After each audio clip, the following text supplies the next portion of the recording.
नमस्कार किसान भाइयों।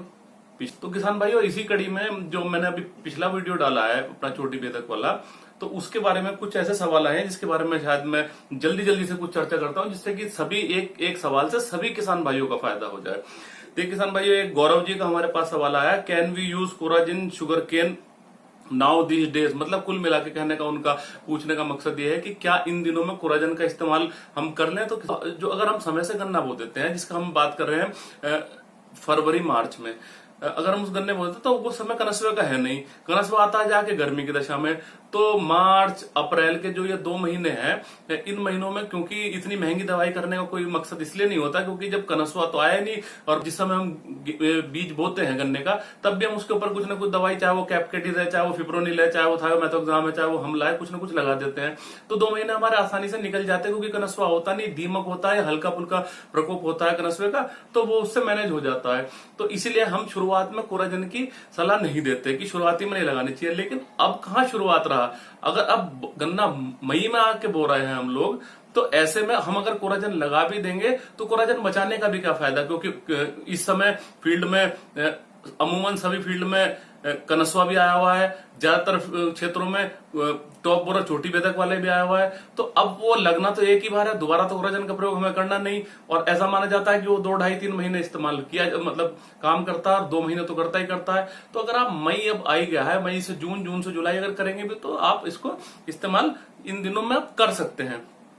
इसके बाद में बात करूंगा, एक हमारे व्यूअर ने पूछा है क्लोरोपाइरिफास और साइपर का छिड़काव कोराजन के स्थान पर कर सकते हैं। इनका नाम अरुण राठौर जी है। देखिए, स्थान पर मैं बिल्कुल नहीं कहूंगा, स्थान कोई किसी का नहीं ले सकता।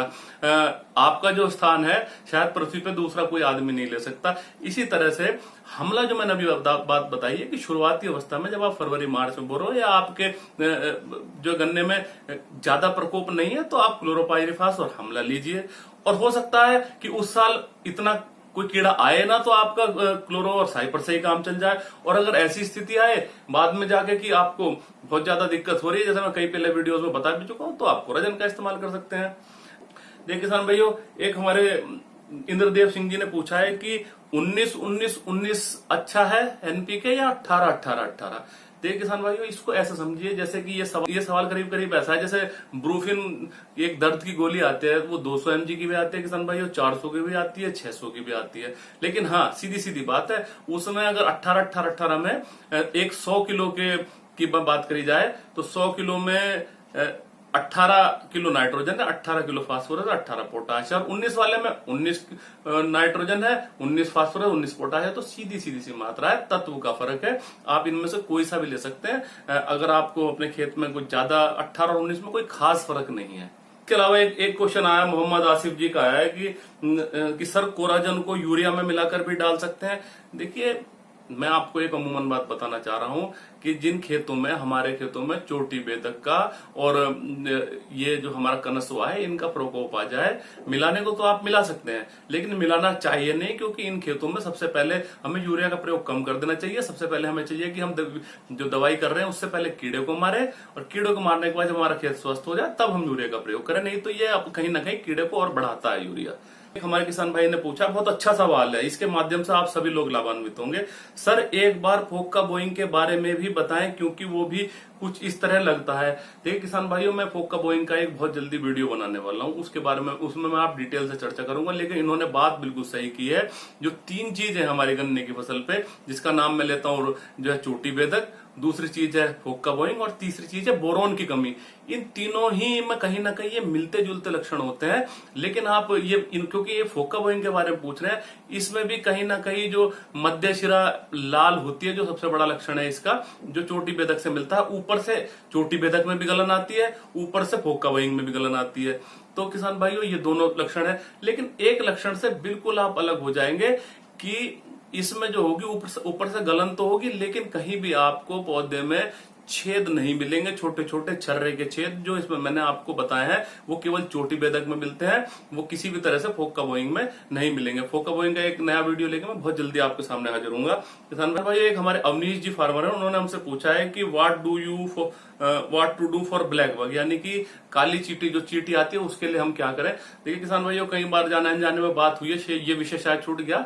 ब्लैक बग के लिए एक टेक्निकल आता है, बाइफेंथ्रिन जिसका टेक्निकल है बाइफेंथ्रिन 10EC, जिसको मार्कर भी कह देते हैं, धानुका का मार्कर आता है या फिर टाल स्टार के नाम से FMC का आता है। तो 400 ml दवाई प्रति एकड़ के हिसाब से किसी स्टिकर यानी चिपकाने की दवा के साथ मिला के इसका गोब की तरफ मुंह करके इसका स्प्रे कर दीजिए, तो ये चींटी की समस्या सॉल्व हो जाती है।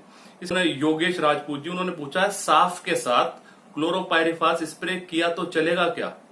साफ मतलब जहां तक मैं समझ पा रहा हूं, साफ मतलब ये फंजीसाइड के बारे में पूछ रहे हैं। साफ एक फंजीसाइड है जिसमें कार्बनडाजिम प्लस ये जो है मैनकोजेब आता है। तो इसके साथ ये पूछ रहे हैं कि ये हमला दवाई कर सकते हैं नहीं?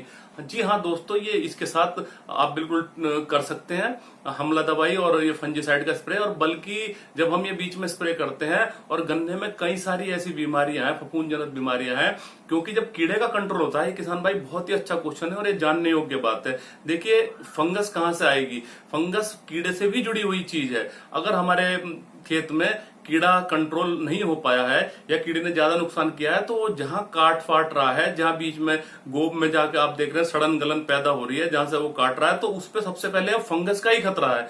तो किसान भाइयों, एक एक महीने के अंतराल पे जब आप ये बीच में स्प्रे करते हैं NPK के साथ या किसी कीटनाशक के साथ, बीच में या तो कार्बनडाजिम 50 ग्राम प्रति टंकी या थायोफिनेट मिथाइल 50 ग्राम प्रति टंकी या एंट्राकोल एक दवाई आती है बायर की, उसका भी इस्तेमाल कर सकते हैं। या फिर ये जो कार्बनडाजिम प्लस मैनकोजेब जिस साफ के बारे में हमारे किसान भाई ने बात करी है, ये 50 ग्राम प्रति टंकी आप कर सकते हैं।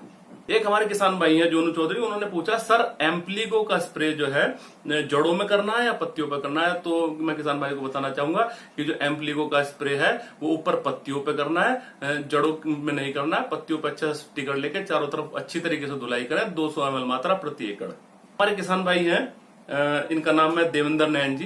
देवेंद्र नैन जी ने पूछा है कि ये कुछ उन्होंने स्टिकर की बात समझ में नहीं आई थी। स्टिकर मतलब चिपकाने की दवा। और एक साथ में एक किसान भाई और थे, वो भी कहीं ना कहीं कंफ्यूज थे। कुछ क्वेश्चन लगातार आ रहे हैं कि डॉक्टर साहब हम तो शैम्पू डालते हैं, तो शैम्पू डाल दिया तो इसका मतलब चिपकाने की दवा की जरूरत है ही नहीं। देखिए किसान भाइयों, मैं आपको दो चीज बताना चाहता हूँ। ये जो हम शैम्पू मिलाते हैं, ये क्या करता है कि जब हम इसे किसी तरीके से किसी अपनी दवाई में मिलाते हैं, तो ये पानी के पृष्ठ तनाव को तोड़ता है। जैसे कि हम अगर पत्ती पे कोई बूंद डालते हैं तो वो बूंद नीचे फिसल जाती है सीधी की सीधी। अगर हम उसमें शैम्पू मिला देते हैं तो उस बूंद को तोड़ता है, पानी को तोड़ देता है, और वो पत्ती पे जैसी बूंद पड़ती है वो पानी टूट के फैल जाता है। यानी कि स्प्रेडर, फैलाने वाला, यानी कि फैलाने वाला काम तो करता है शैम्पू। और चिपकाने वाला क्या होता है? यदि चिपकाने वाली भी कोई चीज उसमें मिल जाए तो फैलाएगा तो है ही है, साथ में वो जो पानी फैलेगा वो उस पर चिपके भी।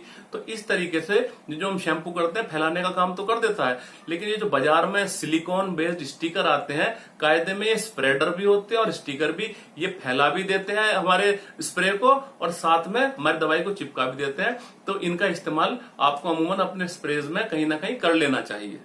भाइयों, एक क्वेश्चन आया हमारे पास शामू वर्मा जी का। शामू वर्मा जी का क्वेश्चन आया है, उन्होंने बोला है कि हम 11/5/2020 लेसेंटा व फफूंदीनाशक डालने के बावजूद भी 30 से 50 दिनों में चोटी बेधक लग गया।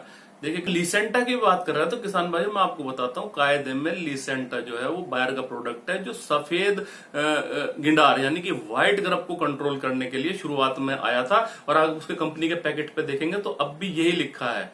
तो किसान भाइयों, ऐसी स्थिति में वो हमारा दीमक से सुरक्षा करेगा, वो हमारी सफेद गिंडार से सुरक्षा करेगा। वो चोटी बेधक के लिए अमूमन तौर पे नहीं डाला जाता है, क्योंकि जब हम गन्ना बोते हैं उससे चोटी बेधक आने में करीब करीब 2, 2.5, 3 महीने लगते हैं। इस बार संयोगवश थोड़ा सा पहले आ गया है। तो ऐसी हालात में आप ये ना सोचे कि लीसेंटा आपने चोटी बेधक के लिए डाला है। तो सूरज तिहाड़ जी ने पूछा डॉक्टर साहब एक वीडियो धान पर बनाए जिसमें कि बुआई व खाद कौन सी कैसे कैसे डाले, पूरी जानकारी दें। जी हाँ दोस्तों, मैं बहुत जल्दी धान पे वीडियो लेके आ रहा हूँ, क्योंकि धान की अब बुआई करीब है नर्सरी की। और ऐसे में शुरुआत से हम लेके चलेंगे कि क्या चीज ऑर्गेनिक डाली जा सकती है, क्या चीज केमिकल डाली जा सकती है। बासमती धान को मेरे हिसाब से तो बहुत कम केमिकल का इस्तेमाल करके सफलतापूर्वक किया जा सकता है। तो उसके साथ आप जुड़े ही रहेंगे। मैं लगातार कोशिश करूंगा कि आपको धान के विषय में भी अच्छी से अच्छी जानकारी दूं। विजय कुमार जी, उन्होंने एक क्वेश्चन पूछा, बहुत अच्छा क्वेश्चन है जो सभी किसान भाइयों के काम आएगा। ह्यूमिक एसिड, जिब्रेलिक एसिड, ये सब लगाने से गन्ने में सभी चीजों की पूर्ति हो जाती है। तो किसान भाइयों आज इस बारे में भी थोड़ी सी बात कर लें। ये ह्यूमिक एसिड है क्या, इसका क्या काम है हमारी फसल में। ये कई बार कहते हैं कि ह्यूमिक एसिड लगा दिया डॉक्टर साहब, अब तो किसी भी चीज की जरूरत नहीं, हमने ह्यूमिक एसिड लगा दिया है, बहुत अच्छा काम कर रहा है। देखिए किसान भाइयों, ह्यूमिक एसिड की जरूरत है। ह्यूमिक एसिड हमारे खेत में करता क्या है, जड़ों का विकास करता है, और खासकर जो चीज हमारे जो पोषक तत्व हमारे भूमि में पड़े हुए हैं और उपलब्ध नहीं हो पा रहे हैं उनको उनकी उपलब्धता निर्धारित करता है।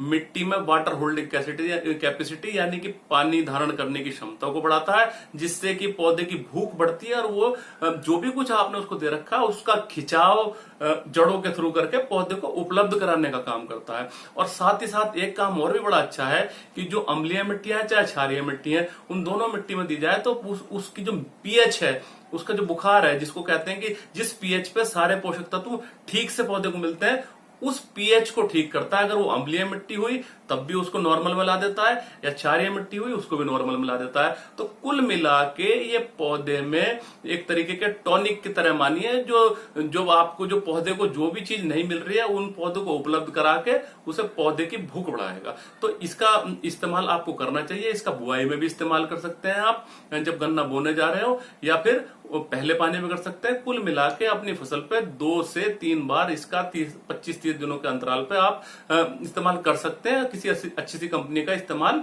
करना चाहिए। हमारे व्यूअर हैं आकाश कुमार जी, उन्होंने एक सवाल पूछा है कि आप गन्ने में हर्बिसाइड के यूज के बारे में कोई वीडियो बना दो और धानुका कंपनी के सैम्परा के बारे में भी वीडियो की जानकारी दीजिए। निश्चित तौर पर देखिए किसान भाइयों, मैं लगातार प्रयास कर रहा हूं, इतना समय नहीं मिल पाता, मैं प्रयास करता हूं आपको नई से नई जानकारी देने के लिए। एक वीडीसाइड का बिल्कुल सही कह रहे हैं कि खरपतवार नाशी पे कोई अभी तक इन्फॉर्मेशन में नहीं दे सका हूं। हाँ, हालांकि इनका जो सवाल है मैं इसके बारे में बता दूं। इन्होंने सैम्परा की बात करी है। सैम्परा एक धानुका कंपनी का प्रोडक्ट है, एक खरपतवार नाशी है जो गन्ने में केवल और केवल मोथा, यानी कि मोथे की ये कंप्लेंट आती थी हमेशा कि मोथा जो है एक बार स्प्रे करो तो फिर हो जाता है, यानी कि वो गांठ नहीं मरती है। तो ये जो सैम्परा जो दवाई है ये थोड़ी महंगी पड़ती है, इसलिए मैंने इसका जिक्र अभी तक आपसे नहीं किया था। इसका जो खर्चा है 1 एकड़ में करीब 2000 का होता है, लेकिन ये पक्के तौर पे जिन खेतों में मोथा बहुत ज्यादा नुकसान करता है, बहुत ज्यादा उपज गिराता है, तो उनमें ये जो है सैम्परा दवाई 36 ग्राम की इसका 1 एकड़ के लिए पैकेट आता है, और उसमें साथ में मिलाने के लिए जो और चीजें इसके साथ मिलती हैं वो भी इसमें आती हैं। आप अपने खेत में अच्छा सा पानी देके, जैसे ही ये आपका 15-20 दिन बाद चाहे तो गन्ना निकल भी जाए, बोने के गन्ना निकलने के बावजूद भी, क्योंकि ये गन्ने पे किसी तरह का कोई नुकसान नहीं पहुंचाता। जब ये आपका मोथा ठीक से जम जाए तो मोथे पे आप जो है पहले पानी दीजिए, और तीसरे चौथे दिन जब पैर चिपकने लायक हो जाए, पैर रखने लायक हो जाए, तब आप जो है इसके 36 ग्राम की मात्रा को अच्छे खासे पानी में 300-350 लीटर पानी में सैम्परा लेके और उसकी जमीन पे करते चले जाएं कट नोजल से। और होता क्या है कि ये थोड़ा सा समय लेता है, ऐसा नहीं है कि ये दूसरे तीसरे दिन आपको असर दिखा देगा। 12-13 दिन बाद, 1 आध हफ्ते बाद फिर एक पानी दीजिए, और फिर आप देखेंगे कि 10-12-13 दिन बाद ये बिल्कुल गांठ से ही खत्म हो जाएगा। तो ये सैम्परा एक अच्छी दवाई है धानुका की, लेकिन थोड़ी सी महंगी है, तो किसान भाई अपने हिसाब से इसका इस्तेमाल कर सकते हैं। सौरभ भारद्वाज जी, उन्होंने कहा है कि चोटी बेदा कहा गया है, गन्ने में क्या दवा के साथ एनपीके, माइक्रोन्यूट्रिएंट्स और ह्यूमिक एसिड सबको मिला के स्प्रे कर सकते हैं? जी हाँ दोस्तों, अगर आप कोई चोटी बेदक के लिए कोई कीटनाशक स्प्रे करने जा रहे हैं तो उसके साथ आप एनपीके भी मिला सकते हैं 19-19 का, माइक्रो न्यूट्रिएंट्स भी मिला सकते हैं, और ये चिलेटेड वाले आप ले आइएगा।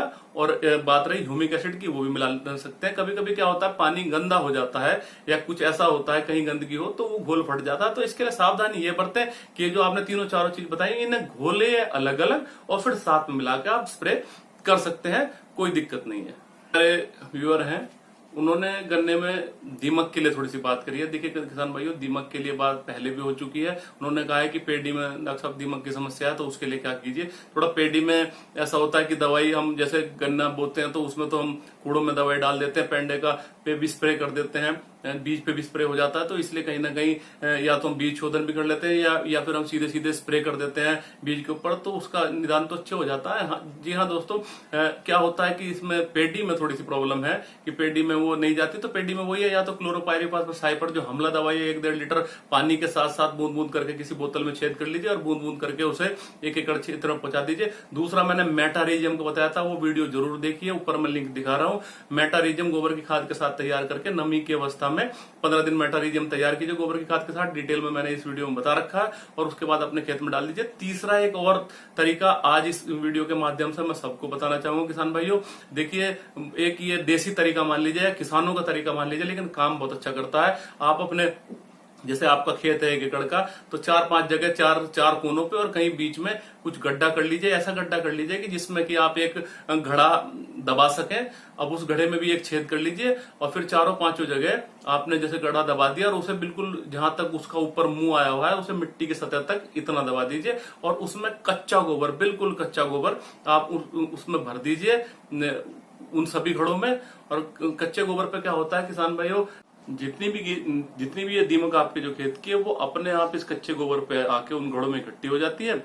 और आप 15-20 दिन इन पे नजर रखिए, और ये जो घड़े ये आपके जैसे जैसे इसमें दीमक बढ़ जाएगी तो आप इसमें या तो सीधे सीधे कोई पेस्टिसाइड डाल के या कोई मिट्टी का तेल डाल के या इसके गोबर को कहीं बाहर ले जाके जला के दीमक से छुटकारा पा सकते हैं। तो इसमें ना तो किसी तरह का केमिकल लगता है, और आप जो है आराम से अपनी दीमक का इलाज कर सकते हैं। तो किसान भाइयों जो आज एक इस वीडियो से रिलेटेड जो मुख्य सवाल थे, जिससे कि जिनके सवाल जवाब करें तो सभी किसानों की जो शंकाएं खत्म हो जाए और सबके पास जानकारी पहुंच जाए, तो इसका मैंने प्रयास किया।